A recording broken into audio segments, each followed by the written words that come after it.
देखिए, इस टाइम मैं जसवंत नगर की रामलीला में आया हूँ। दुनिया की सबसे बड़ी मैदानी रामलीला, यूनेस्को का दावा है कि संसार की सबसे बड़ी मैदानी रामलीला है तो जसवंत नगर डिस्ट्रिक्ट इटावा की है। मेरे पास बबलू जी है जो मेला के संरक्षक हैं, देख रेख है। सर, क्या कहोगे, आज क्या प्रोग्राम है और देशवासियों से क्या अपील करोगे चैनल के माध्यम से? आज की लीला पंचमी है और पंचमी के दिन शूर्पणखा के द्वारा मर्यादा पुरुषोत्तम भगवान श्री राम की कुटिया पर जाना हुआ और वहां पर उसने राक्षसी के रूप में नहीं गई, वो एक सुंदरी के रूप में गई और उसने मन मोहने का कार्य किया, जिससे क्षुब्ध होकर के लक्ष्मण जी ने उसके नाक और कान काट लिए। वो रोते बिलखते अपने भाई खर, दूषण और तीसरा के पास लंका के प्रथम प्रवेश द्वार पर पहुंची, जहां उसकी इस दुर्दशा को देख करके चारों भाई राजकुमार राम और लक्ष्मण से युद्ध करने के लिए पंचवटी की ओर कूच कर रहे हैं। और ये रामलीला 165वां वर्ष इस वर्ष मना रही है और मर्यादा पुरुषोत्तम भगवान श्री राम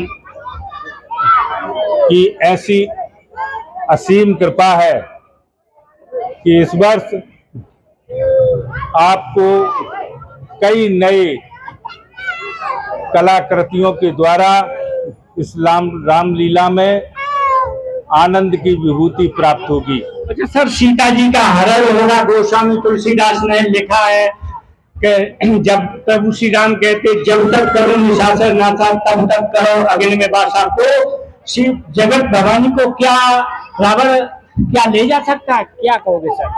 ये भगवान की लीला थी। भगवान ने माता सीता को पहले ही अग्निदेव के समर्प कर दिया था और ये लीला आपको दशहरा के दिन दिखाई जाएगी, जब सीता जी अग्नि में प्रवेश करेंगी। तो भगवान ने अग्नि देवता को जानकी जी को सौंप दिया था और उनसे कहा था कि ये अब हमारी लीला प्रारंभ होने जा रही है, क्योंकि जिस रावण का पूरे विश्व में हाहाकार मचा हुआ है, सारे देवी देवता, सारे साधु संत कह रहे हैं, तो अब हमें ऐसा समय आ गया है कि उसका रावण का वध करना होगा।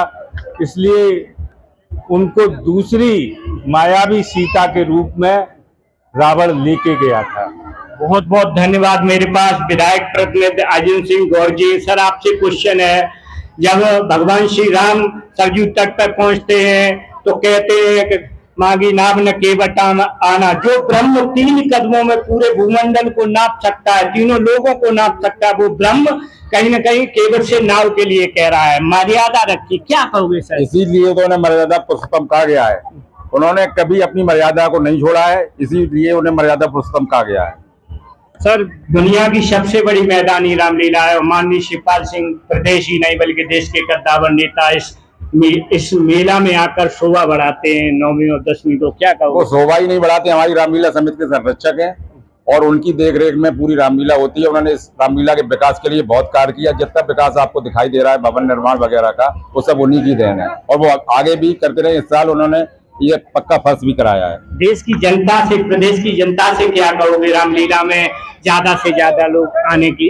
क्या ये रामलीला ऐसी है, इसमें वैसे भी बहुत लोग आते, फिर भी हम लोग सबसे कहेंगे इस अपनी जसवंत नगर की धरोहर को देखें और उसको सबको बताएं। कितना पुराना रामलीला है सर? 165वां वर्ष है इस साल।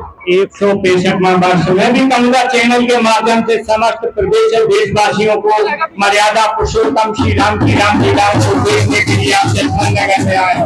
भगवान श्री राम ने हमेशा मर्यादा को रखा है, मर्यादा, लेकिन कलयुग के लिए कहा गया है, कलयुग में राम आधारा बहुत धन्यवाद। इसी के साथ मैं कपिल यादव रामलीला उत्तर प्रदेश।